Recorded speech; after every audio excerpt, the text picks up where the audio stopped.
अस्सलाम वालेकुम नाज़रीन, मेरा नाम अली हैदर है और आपका शुक्रगुजार हूँ कि आपने मेरी वीडियो देखने के लिए वक्त निकाला। इस वक्त जब मैं आपसे बात कर रहा हूँ नाज़रीन, सोशल मीडिया इन खबरों से भरा हुआ है। सोशल मीडिया से मुराद ये नहीं क्योंकि आम बंदा आके ये क्लेम कर रहा है, बाकायदा बड़ी बड़ी न्यूज़ एजेंसियाँ, जिनके मैं ट्विटर हैंडल देख रहा हूँ, जिनके मैं फेसबुक अकाउंट्स देख रहा हूँ, बड़ी बड़ी न्यूज़ एजेंसियाँ वो ये दावा कर रही हैं कि अब से थोड़ी देर के बाद किसी भी वक्त हिजबुल्लाह और इसराइल के दरमियान एक जंग छिड़ जाएगी। ये बहुत बड़ी जंग होगी।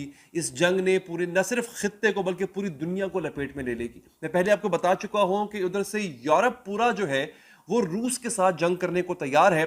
और एक बहुत बड़ी ब्रेकिंग न्यूज, एक और ब्रेकिंग न्यूज आई है, वो ये आई है कि यूरोपी खुद एक फॉल्स फ्लैग ऑपरेशन करेंगे। ये सोचिए जरा, इस बात पे गौर कीजिए। फॉल्स फ्लैग ऑपरेशन क्या होता है कि आप खुद साख्ता अपने ऊपर हमला करते हैं और फिर इल्जाम किसी और पे धरते हैं, और फिर जिस पे इल्जाम धरते हैं पूरी कुव्वत के साथ, पूरी ताकत के साथ उस पे आप चढ़ दौड़ते हैं। एग्जैक्टली यही होने जा रहा है रूस के साथ। रूस तैयार है, आप देखें। इसीलिए रूस ने नॉर्थ कोरिया का हंगामी दौरा किया, ये जानते हुए कि नॉर्थ कोरिया के पास एटम बॉम्ब है, मजबूत फौज है, हर किस्म का बैलिस्टिक मिसाइल, हर किस्म की एडवांस्ड वेपनरी है। चाइना के साथ मुलाकातें हो रही हैं व्लादिमीर पुतिन की। व्लादिमीर पुतिन ने अपने इत्तेहादी सिक्योर कर ले हैं, अपने एलाइज को सिक्योर कर लिया हुआ है, क्योंकि उसको पता है कि किसी भी वक्त यूरोप, पूरा यूरोप एक तरफ होगा, रूस एक तरफ होगा, नॉर्थ कोरिया रूस की मदद करेगा, चाइना रूस की मदद करेगा, इधर से इसराइल की मदद के लिए अमेरिका आएगा, लबनान इसराइल पे हमला करेगा या इसराइल लबनान पे हमला करेगा, जंग छिड़ जाएगी। यमनी, ईरानी, इराकी ऑलरेडी जंग की हालत में है। तो पूरा खित्ता एशिया से लेके अमेरिका से लेके यूरोप तक जंग में होगा। और ये अगले चंद दिन की बात है, मैं आपको चंद हफ्तों या चंद महीनों की बात नहीं कर रहा हूं नाजरीन, ये चंद दिनों की बात, ये एग्जैक्टली होने जा रहा है। मेरे पास जो खबरें, एक तो ये है कि इसराइल ने पूरे लबनान को एटम बॉम्ब से उड़ाने की धमकी दे दी है।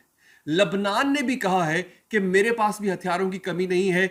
ईरान के पास एटम बॉम्ब है, अगर लबनान को कुछ हुआ ईरान हरकत में आएगा। और आपको एक बहुत मजे की बात बताऊं, ये खबर बाकायदा प्रेस टीवी, जो कि ईरान का सरकारी टीवी है, उसने ये खबर रिपोर्ट की है कि हिजबुल्लाह इसराइल के ऊपर 5 लाख मिसाइल गिराने को तैयार है। कितने? 5 लाख, यानी 2, 3, 4 हजार नहीं। इससे पहले लबनान ने इसराइल के ऊपर 3,000 बॉम्ब फेंके थे, 3,000 मिसाइल फेंके थे, इसराइल के होश ठिकाने आ गए थे। सोचिए 5 लाख मिसाइल, बैलिस्टिक मिसाइल अगर इसराइल पे गिरेगा तो वो एटम बॉम्ब जितने बराबर ही होगा। और ये बात बाकायदा तौर पे हिजबुल्लाह के सीनियर लीडर ने कही है कि बैरूत हमारी रेड लाइन है, अगर बैरूत पर हमला हुआ तो उसका फिर ऐसा हिसाब दिया जाएगा। लिखा गया है कि जो हमारी तरफ से रिस्पॉन्स होगा, it that will lead to the start of a war, वो एक ऐसी जंग का आगाज करेगा जो कभी खत्म नहीं होगी। दोस्तों, बहुत बड़ी धमकी दी है, और सबसे बड़ी धमकी तो यह है कि हमारे पास 5 लाख मिसाइल हम फेंक देंगे। आज से चंद दिन पहले मैंने एक वीलॉग किया था, आपने देखा होगा। उसमें हिजबुल्लाह के सीनियर लीडर, बल्कि हिजबुल्लाह के सरबराह हसन नसरुल्लाह ने दावा किया था। उन्होंने कहा था कि हमारे पास 1 मिलियन मिसाइल स्टॉक में मौजूद है, यानी 10 लाख मिसाइल हमारे पास मौजूद है, जिसमें से 5 लाख अगर वो इसराइल पर फेंक भी दें तब भी अपने आप को डिफेंड करने के लिए उनके पास 5 लाख मिसाइल होगा। नाजरीन, बहुत तेजी से डेवलपमेंट्स हो रही हैं। एक डेवलपमेंट ये भी सुन लीजिए, क्योंकि बहुत से नाजरीन मुझे इंडिया से देखते हैं। इंडिया इस वक्त कनाडा के साथ बहुत बुरे ताल्लुकात में है। हालांकि बहुत से इंडियन एक्सपैट्स जो है वो कनाडा में जाके रहते हैं। बहुत बड़ी कम्युनिटी इंडियंस की वो कनाडा में रिहाइश पजीर है, रहती है वहां पर जाके, और कई दहाइयों से, कई डेकेड से वहां पर रह रही है। कनाडा ने एक सजेशन दिया है, और वो सजेशन जो है वो यूरोपीय यूनियन को और यूएनओ को दिया है कि इंडिया को फेटिफ ग्रे लिस्ट फॉर टेररिज्म में डाल दिया जाए। ये बहुत बड़ी खबर है। इंडिया जो कि 5th लार्जेस्ट इकोनॉमी बनने जा रहा है, सबसे बड़ी डेमोक्रेसी है, बहुत ही उसका चर्चा हर जगह है। कनाडा प्रपोज कर रहा है कि इंडिया को फेटिफ की ग्रे लिस्ट फॉर टेररिज्म में डाल दिया जाए। याद रखिए फेटिफ क्या होता है। फेटिफ, पाकिस्तान भी फेटिफ में रहा है बहुत अरसा और ग्रे लिस्ट में रहा है।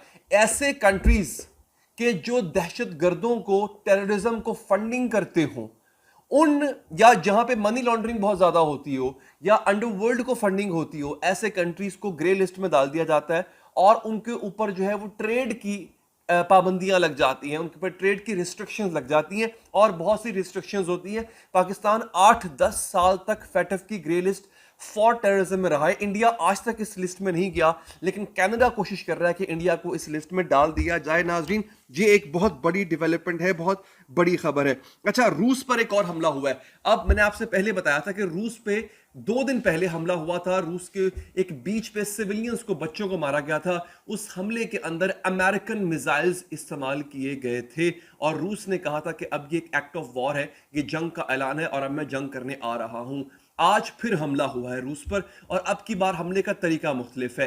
दहशत गर्दों के जरिए हमला करवाया गया है। रूस की सड़कों पे, रूस की गलियों में दहशत गर्द बंदूकें लेकर दंदनाते फिर रहे थे और वो बंदूकों के बारे में पता चला कि वो नेटो की बंदूकें थी, अमेरिकन यूरोपियन साख्ता वो बंदूकें थी। ये भी एक एक्ट ऑफ वॉर होगा दोस्तों।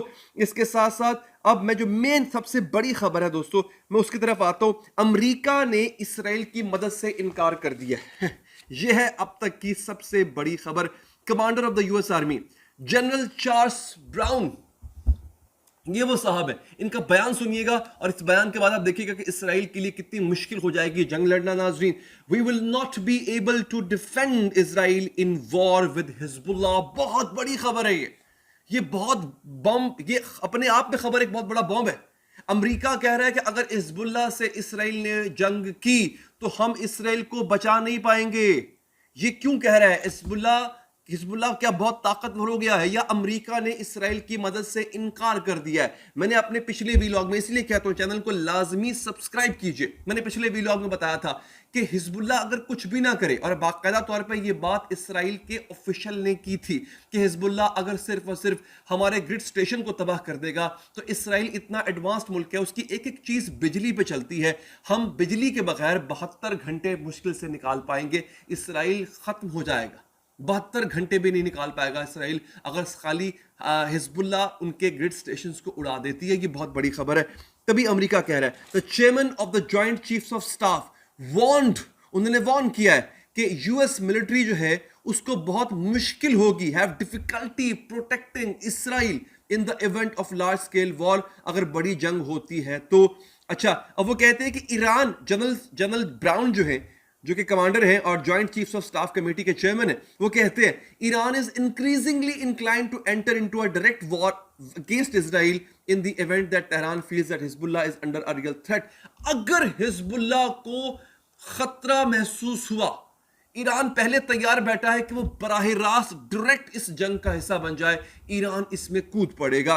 और आगे सुनिए, वो कहते हैं जनाब कि अल्फी militia fighters will arrive in Lebanon in the event of an all out war. एक मिलिशिया है, उसके फाइटर्स भी वहां पर पहुंच जाएंगे। पहले भी मैंने आपसे कहा था 1 लाख मुजाहिद, 1 लाख जंगजू तैयार बैठा है कि वो लेबनान में घुस के इसराइलियों को मारे। जनरल ब्राउन ने कहा है कि यूएस आर्मी जो है, उनका चांसेस बढ़ रहे हैं कि ईरान बराह रास्त इसमें एंटर होगा और वो फिर आगे इसराइल को मजीद नुकसान पहुंचाएगा। According to him, Iran is more and more inclined to join the war. यानी inclined, ईरान की बड़ी ख्वाहिश है, इसलिए वो चाहता है कि जंग हो ताकि उसको जवाब मिले और वो बराह रास्त आके इसराइल से नबर्द आजमा हो, इसराइल को मारे। नाजरीन, ये बहुत बड़ी खबर है। आखिरी खबर आप मुझसे ले लीजिए, फिर मैं आपसे अलविदा चाहूंगा। ये बहुत इंपॉर्टेंट बात जो है वो कर दी गई है। नाजरीन, इस वक्त ये खबर आई है कि यूरोप के अंदर, और ये कौन कह रहा है? British member of parliament Andrew Bridgen, British member of parliament, ये कह रहे हैं, इन्होंने वार्न किया है कि नेटो प्लान कर रहा है यूरोप के अंदर एक फॉल्स फ्लैग अटैक। किसी भी यूरोपियन सिटी पे एक अटैक होगा, बहुत बड़ा अटैक होगा, मैसिव अटैक होगा, उस अटैक का इल्जाम रूस पे लगाया जाएगा और फिर रूस के साथ एक फुल फ्लेज वॉर की जाएगी। मैंने आपसे क्या कहा था? यूरोप जंग में घुसने जा रहा है, इसराइल हिजबुल्लाह से जंग लड़ने जा रहा है, पूरा खित्ता नहीं बल्कि पूरी दुनिया जंग ज़दा होने जा रही है। ऐसी मजीद खबरों के लिए, अपडेट्स के लिए चैनल को सब्सक्राइब कीजिए। अपना ख्याल रखिए। अल्लाह ने के बाद।